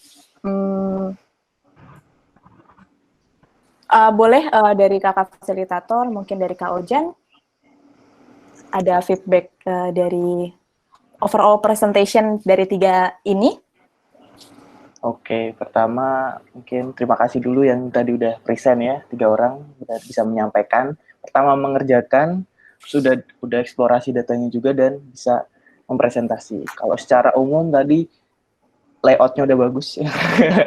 Layoutnya bagus, keren gitu. Maksudnya udah dari secara kalau kita ngomong logika berpikirnya udah runtut juga. Kalian udah mulai dari poin-poin dari datanya, kalian summary-in dulu, terus distribusinya seperti apa, terus memberikan kayak kesimpulan-kesimpulan. Nah, itu mungkin perlu jadi buat teman-teman yang belum seperti itu, bisa jadi gambaran tuh, oh ketika kita data itu, kita runtut nih, kalau bahasanya itu narasi itu ada deduktif atau induktif. Nah, kayak gitu. Kalau deduktif, contoh kalau deduktif itu dari umum ke khusus. Kalau induktif dari khusus-khusus, terus kita umumkan, generalkan. Nah, itu membantu kita untuk mempresentasikan hasil. Nah, dari 3 teman tadi itu udah bagus tuh runtut. Jadi ada poin yang awal mau dibahas, terus detailnya seperti apa, kayak gitu. Terus untuk hasil, beberapa hasil tadi itu menarik. Contoh untuk yang dari ITW, Ihsan tadi dia di processing datanya tadi kan cukup keren kan, maksudnya dijelasin juga, oh ternyata ada pengolahan lain, nggak langsung diolah. Dia hitung dulu tuh si usia dari membership-nya, terus ada pengolahan, walaupun pengolahan sederhana, tapi itu penting, karena itu nanti bisa membantu kita melihat sisi yang lain gitu, ternyata setelah diolah, oh ternyata ini datanya menarik, kayak gitu. Nah yang lain pun juga tadi udah beberapa juga menarik, si Vian udah melakukan, bahkan udah melakukan regresinya juga tadi, kayak gitu. Itu poin yang harus digarisbawahi, walaupun asumsinya belum terpenuhi, tapi setidaknya dengan bawa regresi, tadi juga kelihatan, oh yang ini mempunyai pengaruh sebesar segini. Terus ada dia statement juga, ketika ininya tidak ada, nanti rugi segini besarnya. Nah, itu kan itu menarik, walaupun secara asumsi tadi belum terpenuhi ya. Nah, itu perlu bisa jadi gambaran nanti ke depan, oh kegunaan regresi itu seperti itu. Gitu sih kalau dari saya, mungkin dari kakaknya bisa ditambahin. Udah keren sih, keren banget. Nanti yang lain sebenarnya, hasil-hasil yang lain itu juga ada yang beda-beda gitu. Tadi juga ada yang pakai MBA juga kan, market basket analysis gitu. Yang lain juga keren-keren kok. Coba nanti kita akan share. Oke, thank you Kak Ojan. Jadi udah terkuak ya, MBA itu adalah market basket analysis buat teman-teman yang belum tahu misalnya. Mungkin ada feedback lagi dari Kak Rosita misalnya? Oke, sebelumnya terima kasih ya. Dari semua yang presentasi, saya lihat kan udah udah menangkap sebenarnya apa sih yang akan teman-teman bahas. Kemudian dari yang keseluruhannya itu kan teman-teman sebenarnya kan yang tadi di-mention oleh Kak Randy kan ada dua cara ya. Kita bisa menggunakan yang namanya uji eksploratif dan uji formal. Dan dengan cara teman-teman mungkin memakai korelasi dengan memplotkan antara istilahnya 2 variabel itu kan uji eksploratif. Nah itu sebenarnya juga nggak masalah karena sekarang gini, sebenarnya kan kalau misalkan kita berbicara tentang suatu analisis kan sebenarnya sebuah alat ya. Nah ada yang mengatakan bahwa semua analisis itu nggak ada yang benar, cuma istilahnya ada analisis yang bermanfaat. Jadi yang terpenting adalah teman-teman itu juga mengetahui istilahnya konsep bisnisnya seperti apa, seperti itu.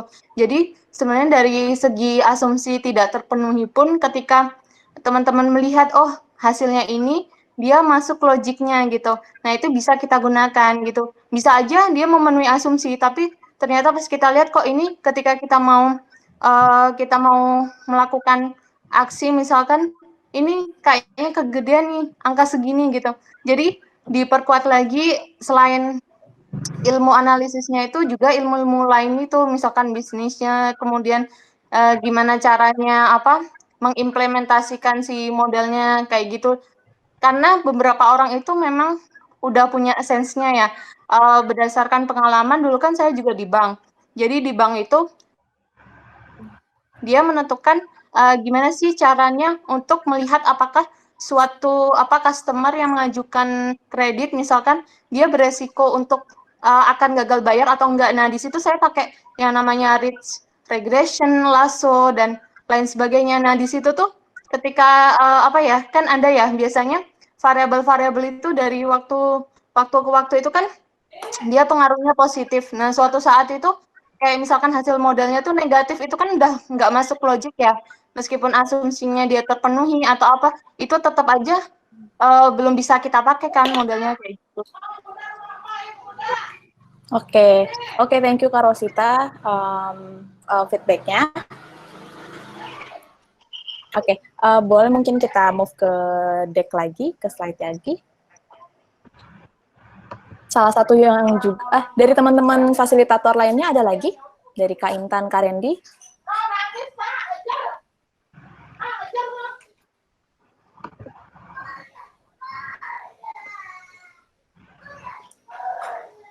Sepertinya tidak ya? Cukup berarti. Oke. Thank you untuk presentasinya, seperti yang di-mention tadi. Oh, salah satu yang mungkin saya bisa senang itu adalah apalagi untuk teman-teman yang saat melakukan data preparation dan eksplorasinya itu sendiri tidak secara mentah langsung menggunakan variabel yang ada, misalnya dengan at very least misalnya dengan variabel umur misalnya. Umur kan bukanlah yang kita provide adalah tanggal lahir. Sehingga saat kita udah bikin umur, means kita ada another step which is bukanlah data mentah. Another thing is tadi juga Vian kalau nggak salah mention tentang spot tentang ada peak hours di lunch time gitu. Ini adalah another kayak saat kita receive suatu brief, kita pahami dulu nih, oh briefnya ini terkait terkait penjualan suatu merchant. Penjualan merchant tuh biasanya apa sih yang kita tahu in common way? Oh biasanya tuh orang-orang beli tuh misalnya di jam-jam lunch time. Oh, biasanya orang beli itu pas pulang kerja. Atau misalnya, orang-orang tuh biasanya belanja tuh di hari-hari weekend kali ya. Atau mereka biasanya belanjanya tuh di lagi payday. Jadi, sense of kayak gitunya itu kita harus pahami gitu. Dan kita sesuaikan dengan bisnis problem yang lain, beda lagi bisnis problemnya. Jadi, kita buka point of view dulu sebelum kita mengerjakan. Oke, boleh next slide. Oke, tadi udah di sini. Punten dari teman-teman sendiri, dari partisipan, ada yang mau open mic buat kasih feedback gitu ke teman-teman presenter tadi misalnya? Atau nggak sesuai dengan apa yang kalian kerjakan? Oke, ini kalau ditanya nggak bakal open gitu ya. Mungkin dari Hari gitu udah ketawa-ketawa. Briefly aja gitu, dari 3 teman yang tadi. Halo Kak. Selamat pagi semuanya. Aku ini aku udah hampir sama Kak Isan tadi yang bagian filter datanya itu udah sampai di engineering juga. Cuma aku udah ya?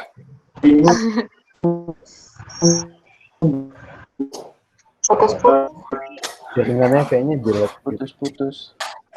Oh, kira di home-ku loh. Oke, gimana? Kayaknya Hari coba cari sinyal dulu. Oke. Hari mungkin ya mendefinisikan itunya loh, variabel apa sih yang bakal berpengaruh buat kayak kita nentuin ekspor, ada total revenue, sama ada ini yang jadi X itu. Suara aku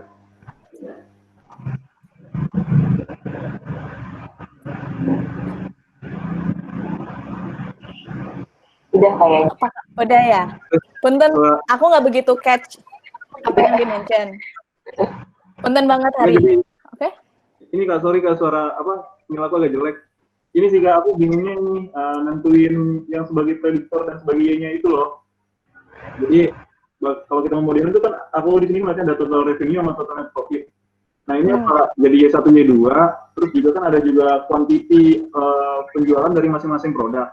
Nah ini kalau semua produk ini jadi X, jadi kayak gitu kita masih bingung mendefinisikan. Kalau untuk EDA-nya sih udah lumayan bisa. Gitu. Oke. Dari Vian, Farah, sama Iksan ada yang mau bantu jawab? Karena tadi 3 kan udah mengerjakan dengan baik. Ada yang bisa bantu jawab? Bisa diulang nggak pertanyaannya apa tadi? Pertanyaannya adalah terkait gimana sih cara nentuin Y-nya tuh siapa? Apakah Y-nya revenue, apakah item sold, atau suatu hal lainnya? Dan X-nya tuh siapa aja gitu. Oh, kalau boleh bantu jawab, kalau misalkan dari rumusnya, misalkan dari data yang disediakan setelah diekspor itu yang paling menentukan walaupun ada harga, quantity, dan revenue. Kalau misalkan kita ngelihat perform suatu merchant itu otomatis kayak total penjualan dan kayak revenue total mendapatkan berapa terus dibagi nanti dikurangin biaya produksi juga dilihat net revenue-nya berapa gitu. Jadi kelihatan item-item yang memberikan kita memang untung. Di sana juga kelihatan yang paling untung itu kayak daerah mana, item apa, terus umurnya berapa yang tadi. Jadi penentunya itu benar-benar kalau aku murninya revenue, walaupun quantity juga yang penting di sana, tapi ujung-ujungnya juga nanti bakal dihitungnya revenue-nya gitu. Mungkin itu aja sih. Oke, thank you Isan. Ada dari Vian mungkin atau Farah? Atau cukup? Vian kayak ketawa-ketawa doang gitu megang mic. Iya, coba. Bingung sih Kak. Sama bingung. Soalnya tadi salah satunya Vian kan benar-benar nge-state nih. Oh, X1, X2, X3, Y1, Y2 seperti itu kan ya Vian ya. Sebenarnya walaupun bingung, Vian mengerjakan itu dengan baik. Ya enggak? Paling kalau saya mah gini sih, yang pertama itu kita tentuin dulu yang kita pengen nyari apa, Y-nya itu apa. Kita kan pengen revenue ya. Kalau saya kan revenue sama profit gitu. Sebenarnya mah berbanding lurus gitu, cukup dengan revenue aja udah cukup gitu. Cuman saya juga pengen lihat profit kayak gimana gitu. Itu lihat dari revenue, berarti Y itu jadi revenue. Nah untuk X-nya itu kita bisa tentukan. Nah mungkin bisa tentukannya dari yang berhubungan, mungkin dari secara kasarnya dari yang scatter plot itu ya, dari X sama Y-nya gitu. Kita lihat dari scatter plotnya, oh ini ternyata yang ada hubungannya nih, ada misalkan ada kemungkinan hubungan, jadi masukin aja gitu, masukin dulu yang bisa menyebabkan revenue naik, masukin. Tapi kalau pas dianalisis ternyata itu tidak ada berhubungan, bisa dihilangkan kayak tadi. Oke, thank you Vian. Buat Hari, kalau mungkin nanti after ini kita bakal share beberapa poin arahan guideline reference. Jadi semoga dari jawaban Iksan, Vian, dan juga guideline reference dari kita juga bisa membantu ya. Oke, kita move ke next-nya. Di sini kita move. Ya.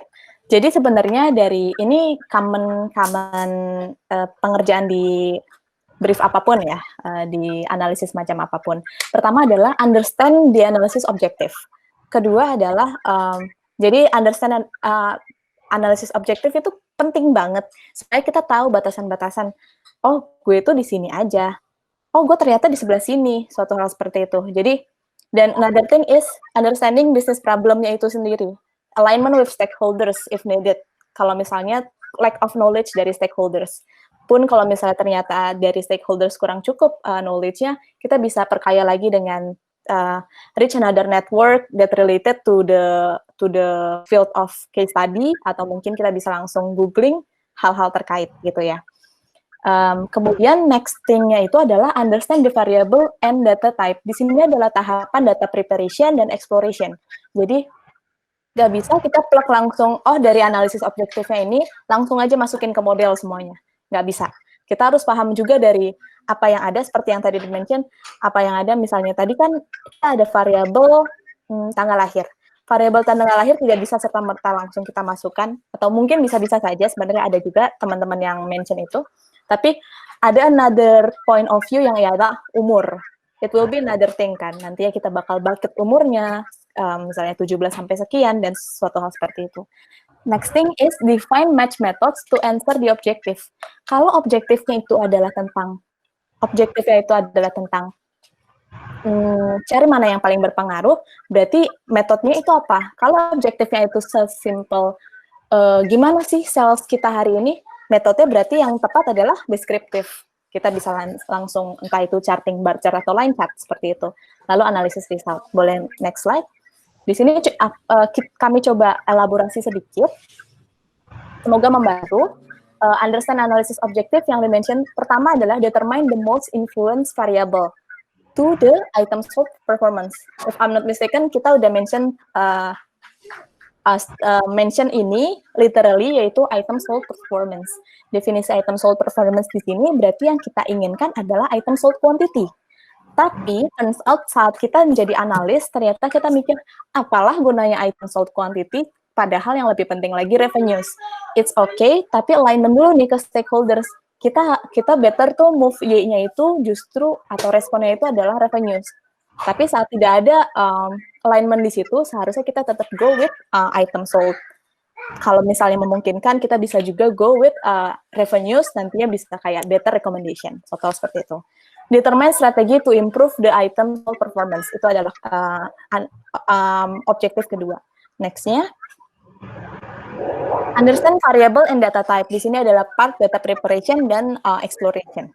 Pertama, dari real data dulu nih. Dari transaction, ternyata kita punya transaction ID yang ialah unique, transaction date, hour, item code yang ialah unique juga, kemudian quantity dari masing-masing item code yang being sold, dan yang lainnya. Kemudian dari customer ada customer ID, registration date, kemudian dari dan lainnya, dan dari item ada item code, production price, dan lainnya. Di sini kan kita punya 3 table. Yang tabelnya itu adalah kalau misalnya kita di DWH, yang satu fact, yang dua lagi dimension. Dimension ini adalah berarti atribut-atribut apa yang terkait dengan hal tersebut. Misalnya di customer, atribut yang terkait dengan dia adalah registration date dia, sub-district dia, kemudian item level, atribut yang terkait dengan dimensi itu adalah item code-nya, item name-nya, kategorinya, seperti itu. Sementara fact table itu apa? Fact table itu adalah table yang terkait transaction. Jadi in transaction level, yang granularity-nya itu bisa jadi periode, most likely periode, karena transaction harusnya incrementally happen in period basis, dan ini di table yang kita sediakan adalah in daily basis with data provided 2 weeks. Sehingga dari situ kan seenggaknya kita bisa bilang, kalau misalnya 1 week kita bisa bilang misalnya ternyata turns out hari Jumat paling tinggi, kita cuma bisa bilang, oh di minggu itu Jumat tertinggi. Tapi seenggaknya kalau misalnya ada data 2 minggu, kita bisa bilang 2 kali happen nih kalau misalnya Jumat tertinggi, suatu seperti itu. Nah, move ke next-nya adalah suatu exploration lagi, yaitu pivoting dan charting some important variables. Jadi dari sini kita kan udah bisa nih lihat,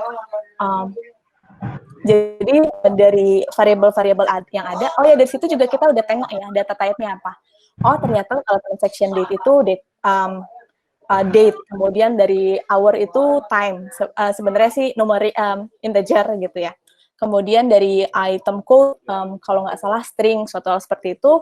Kemudian jadi kita bisa tahu, oh mana yang kategorik, oh mana yang numerik gitu ya. Sehingga kita bisa tahu juga, kalau kategorik penanganannya tuh apa, kalau numerik penanganannya tuh apa. Kemudian pivoting dan charting, categorize variable if needed. Definisi categorize variable of if needed di sini misalnya kayak yang di variable tahun lahir. Tahun lahir bisa kita define lagi, deeper dengan tahun lahir itu adalah umur, dan umur kita bisa jadi nggak melulu langsung plug umur doang, tapi bisa juga kita make it in bucket gitu, umur 17 ke sekian, seperti yang tadi di-mention. Kemudian yang di-mention di sini misalnya transaction date. Ternyata pas kita tengok nih eksplorasi datanya, oh dari Senin sampai dengan Minggu ternyata Jumat tinggi gitu. Sebenarnya itu yang kita bikin sih dari datanya kemarin. Ternyata jumlah tinggi means mungkin one of the thing yang kita bisa gunakan, bisa kita include dalam analisis adalah variabel baru yang ialah Friday flag, apakah di hari Jumat atau tidak, misalnya. Kemudian, misalnya ya, tidak melulu ini benar-benar baik adanya. Kemudian transaction hour. Knowing kalau misalnya dari bucket age, mereka ini ternyata orang-orang di atas 17 tahun, let's say. Di atas, bahkan mostly lebih di atas lagi, yaitu di atas 22 tahun, let's say. Sehingga kita bisa ada suatu asumsi atau suatu hipotesis bahwa, oh mereka harusnya mostly di umur-umur bekerja. Sehingga kita bisa add another variable yang ialah merupakan penurunan dari variabel yang ada, yaitu misalnya working hours flag, apakah itu within working hours atau tidak. Another thing is payment method. Sebenarnya ini juga di-mention di minggu sebelumnya, yaitu misalnya kita bedakan antara kita grouping OVO dan GoPay menjadi cashless. Next-nya. Nah, kemudian kita perlu melakukan eksplorasi define match method to answer the objective.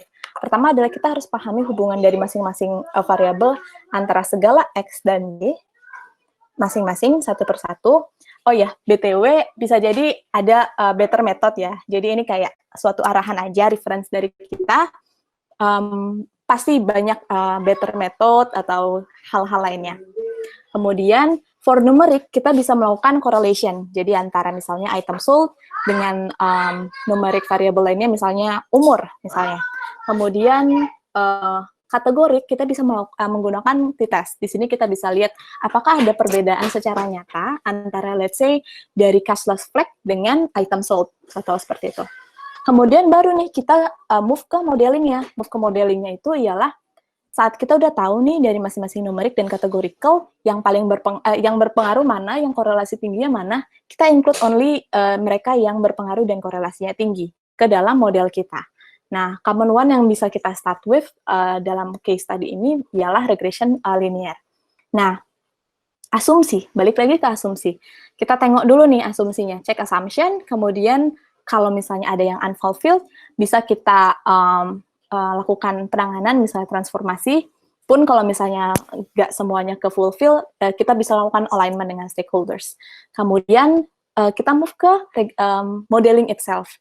Karena kita memiliki beberapa kategori, sehingga regresi yang salah satu yang kita refer ke, kita suggest gitu, atau one of the method itu ialah regresi dengan dummy. Regresi dengan dummy ini sendiri adalah misalnya untuk sub-district. Jadinya nantinya akan ada sub-district Tebet atau tidak, 0101, Kebayoran atau tidak, suatu hal seperti itu. Kemudian next-nya itu adalah answer the question, pastinya. Jadi dari model kita udah dapat suatu regression dengan suatu tabel. Tabelnya di situ kita bisa lihat nilai F-nya, kemudian t-testnya gimana. Dari situ kita juga bisa tengok nih dari model koefisien dari masing-masing X-nya itu gimana. Sehingga kita bisa define yang p-value-nya yang memang nyata dan koefisiennya itu tinggi, means dia adalah yang paling secara overall score si Y ini paling berpengaruh, sehingga incremental like satu aja itu bisa mempengaruhi cukup banyak dari item sold, sehingga kita bisa bilang variabel tersebutlah yang paling berpengaruh. Kemudian untuk question of 99 sel bisa kita sesuaikan. Oh, 99 itu adalah hari apa? Oh, ternyata hari Rabu, let's say. Berarti kita tengok nih dari transaksi hari Rabu yang baik itu seperti apa. Terus kita sesuaikan dengan hasil model kita tadi, yang paling bagus itu variabelnya apa. Berarti variabel itu bisa kita combine dengan yang paling baik di hari Rabu. Mungkin arahannya suatu hal seperti itu, tapi later kita bakal share result juga dari kita. Dari situ, dari kakak-kakak fasilitator dulu, ada yang mau ditambahkan? Mau menambahkan sedikit aja. Ya, boleh ya. Tadi sih sebenarnya juga mau ngerangkum sih yang apa yang disampaikan oleh Mbak Maria. Jadi tadi juga ada pertanyaan juga terkait Y-nya, gimana sih Kak nentuin Y, mana X-nya dan sebagainya. Pertama jelas tadi udah dijelasin bergantung goals atau objektifnya. Dan goals atau objektif di sini juga cukup jelas tuh, item sold gitu. Nah, coba dari situ dulu. Itu udah cukup tuh Y. Nah, adapun Y yang lain bisa dicoba dengan cara yang tadi Vian lakukan. Dia pakai Y1, Y2, Y3. Nah, bisa jadi komparasi juga nanti menjadi rekomendasi buat stakeholders atau yang emang membutuhkan hasil ini. Nah, untuk Y yang lain pun juga tergantung objektif. Karena objektif ini bisa banyak banget dalam satu kasus ini. Contoh, bisa aja Y-nya adalah siapa sih nanti yang paling punya peluang untuk membeli milk tea boba. Milk tea boba itu menjadi Y-nya, yaitu. Nah, itu juga bisa, ya gitu. Atau Y-nya itu yang lain. Secara, kalau Y-nya kategorik, nanti pakainya regresi, logistik, kayak gitu. Nah, penentuan Y tadi bisa dimulai dari tadi. Bisa dari goals-nya, habis itu bisa dicoba dengan beberapa cara. Tadi Vian juga jelasin, ada Y1, Y2-nya, misalnya Y1-nya item sold, terus revenue, dan sebagainya. Lalu dilanjutkan dengan metode yang eksplorasi. Ada sederhananya kalau untuk pengaruh ini tuh biasanya yang kita lakuin tuh korelasi deh kayak gitu. Ini sederhananya. Jadi mulailah dari korelasi.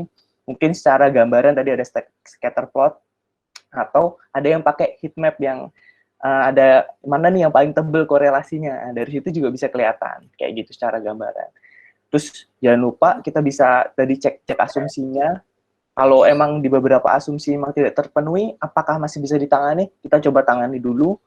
Nah, kalau udah tertangani kan bisa kita lanjut dengan regresi. Kalau tidak, ya kita sesuaikan dengan kasusnya. Kita jelasin, ini beberapa asumsi tidak bisa ditangani, terus hasil kita, tapi secara hasil, kita bisa pakai ini kayaknya bisa nih sebagai gambaran dulu, kayak gitu. Begitu sih kalau dari saya, mungkin ada yang lain mau menambahkan. Oke. Adakah lagi Boleh kakak-kakak? menambahkan sedikit nggak? Sedikit. Iya, setuju sih ya sama yang dipaparin Kak Ojan. Jadi sebenarnya kalau misalkan kita mau analisis sih bisa juga nih pendekatannya. Kalau misalkan teman-teman lihat kan, kalau misalkan kita menjual sesuatu kan kita akan menjual sesuatu ini, misalkan milk tea boba atau apapun itu ke orang yang tepat di waktu yang tepat kan. Jadinya sama teman-teman tuh bisa ini sih, misalkan analisisnya dipecah-pecah, misalkan teman-teman fokusnya ke item apa, ke item misalkan kue lapis atau apa kayak gitu kan. Nah, karena apa? Karena kan ketika kita melihat variabel quantity, ketika quantity 2 dan quantity 2 di kue lapis sama quantity 2 di americano itu kan artinya udah beda kan. Istilahnya dari segi minatnya orang untuk membeli itu pun udah tidak bisa, istilahnya nggak bisa dibandingin gitu, karena dari segi itemnya udah beda gitu. Nah, dari situ pun teman-teman juga udah tahu nih, misalkan dari metode pembayaran. Sebenarnya kan kalau kita lihat nih, misalkan Kak Ojan beli 3 item.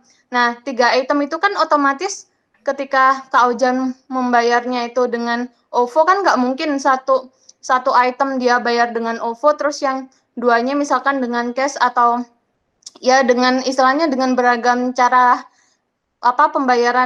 pembayarannya itu kan, ya peluangnya kecil lah istilahnya kayak gitu. Jadi si pembayaran ini bisa nempelnya ke customer gitu, biar apa? Karena si pembayaran ini biar nggak menipu. Tiba-tiba kita lihat OVO itu banyak. Kenapa? Karena bisa aja dari customernya itu dia belanjanya banyak, karena pembayarannya semua OVO, jadi kebacanya OVO tuh banyak. Padahal OVO itu kan penggunaannya ke customer kan, bukan ke transaksi. Itu kemungkinan kecil sih dia istilahnya bayarnya kan OVO semua, nggak mungkin kan bayarnya satu pakai OVO, satunya pakai GoPay dan atau cash kayak gitu sih.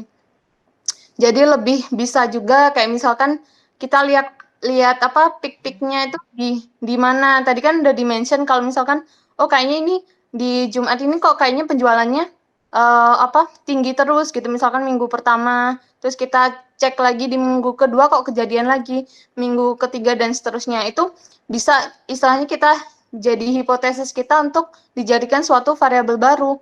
Nah, ada juga nih yang nangkap bahwa di tanggal 25 itu dia penjualannya naik, ada dihubungin sama misalkan mungkin gajian nih kayak gitu. Emang kemarin sih waktu kita define datanya itu ya maunya teman-teman menangkap ketika kita berbicara tentang super shopping itu dia hubungannya bisa sama waktu atau sama itemnya mungkin ya. Di situ kan ada yang nangkep juga ada yang gajian, terus ketika weekend itu kan mungkin di Jumat itu kan kita udah free ya, pulang kantor maunya kayak istilahnya jajan atau apa. Nah itu bisa dilihat, oh di Jumat itu kira-kira jamnya itu jam berapa yang paling tinggi gitu. Nah padahal kita buatnya di Jumat itu jam-jam after office yang tinggi kayak gitu. Nah semoga teman-teman bisa menangkap dari segi objektifnya juga gitu, biar apa yang hipotesiskan itu bisa ngasih insight-nya itu lebih gitu daripada mungkin kita eksplorasi lihat datanya secara umum kayak gitu. Jadi lebih banyak lagi memperkaya sense of datanya. Oke, kayak gitu aja sih. Terima kasih. Itu kayak gitu aja tapi sangat bagus gitu ya, terkait. Tadi ngomongnya sedikit ya. Enggak, iya nggak apa-apa. Tapi terkait sense of data tuh harus diperkaya, itu penting banget. Punten nih, megang banyak hal. Oke, thank you buat Kak Ujan dan Kak Rosita. Ada mungkin tambahkan sedikit lagi kalau ada dari Kak Intan Karendi, atau kita mau wrap up?